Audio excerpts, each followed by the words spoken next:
कैसे बलम नींद आई हो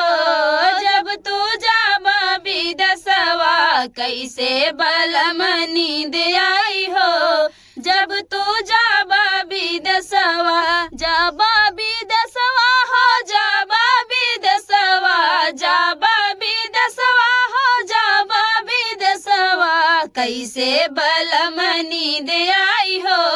जब तू जाबा विदेशवा, कैसे बलम नींद आई हो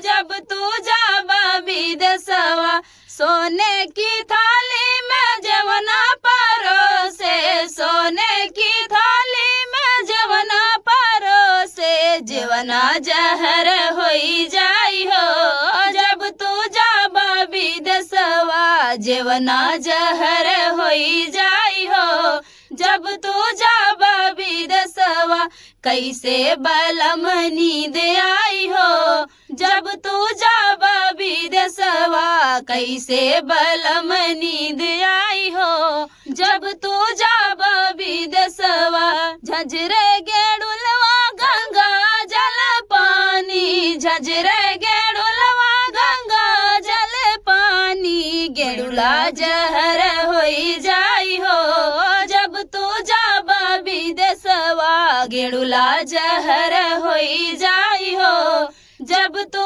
जाबा विदेशवा, कैसे बलम नींद आई हो जब तू जाबा विदेशवा, कैसे बलम नींद आई हो जब तू जाबा विदेशवा। लाची लवंगी के बीरा जोरायो, लाची लवंगी के बीरा जोरायो, बीरवा जहर होई जाई हो जब तू जाबा विदेशवा, बीरवा जहर होई जाई हो जब तू जाबा विदेशवा, कैसे बलम नींद आई हो जब तू जाबा विदेशवा, कैसे बलम नींद आई हो जब तू जाबा विदेशवा। फूल ही चुनी चुनी से जाला गाए, फूल ही चुनी चुनी से जाला गायूं, कैसे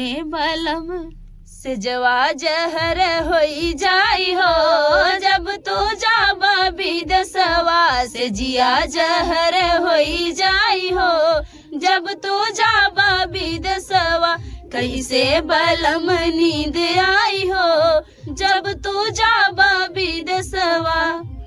तो फ्रेंड, ये चुटकुला नाचीद आप लोगों को कैसा लगा कमेंट बॉक्स में बताइएगा, और पूनम मौर्य के चैनल को ज़्यादा से ज़्यादा सपोर्ट करिएगा फ्रेंड। बहुत बहुत धन्यवाद आप सबका।